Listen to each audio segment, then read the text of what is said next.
नमस्कार, मैं हूं अंजलि और आप देख रहे हैं देवी पूजक टाइम्स लाइव टीवी न्यूज। तो चलिए शुरुआत करते हैं आज की मुख्य खबर से। ड्राइवर बनकर कर्नाटक की सीमा में घुसे, पुलिस की लाठियां खाई पर पीछे नहीं हटे। शरद पवार का वो एक दिलचस्प किस्सा।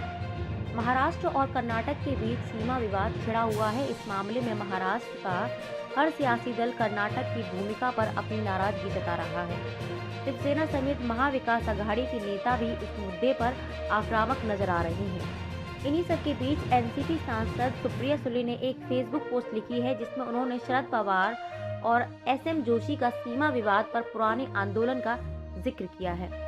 सुप्रिया सुले ने अपनी फेसबुक पोस्ट में लिखा है कि महाराष्ट्र और कर्नाटक के बीच में जारी सीमा विवाद को देखते हुए जिस तरह से राज्य के मंत्रियों ने अपना बेलगाम दौरा रद्द किया है, यह खबर पढ़कर मुझे पवार साहेब के एक पुराने आंदोलन की याद आती है। सुप्रिया सुले के फेसबुक पोस्ट के मुताबिक 80 के दशक में शरद पवार ने महाराष्ट्र कर्नाटक सीमा विवाद के दौरान एक आंदोलन किया था।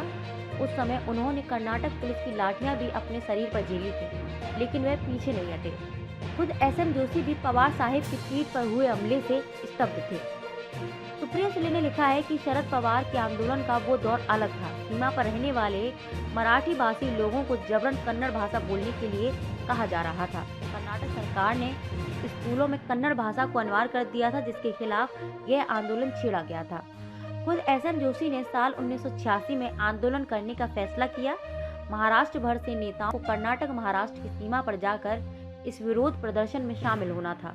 आंदोलन की जानकारी मिलने के बाद कर्नाटक सरकार ने सीमा पर सख्त पहरा लगा दिया था और साथ ही महाराष्ट्र के नेताओं को सीमा के अंदर दाखिल होने से मना कर दिया गया था।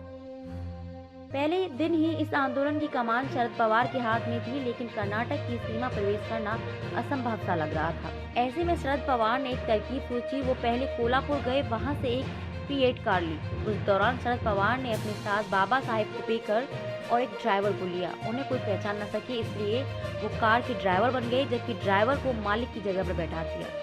इस तरह तीनों लोग बेलगाम के लिए निकले। चेक पोस्ट पर उनसे पूछताछ भी हुई, लेकिन पुलिस को यह भनक भी नहीं लगी कि गाड़ी चलाने वाले शख्स शरद पवार है। इस तरह शरद पवार बेलगाम पहुंच गए।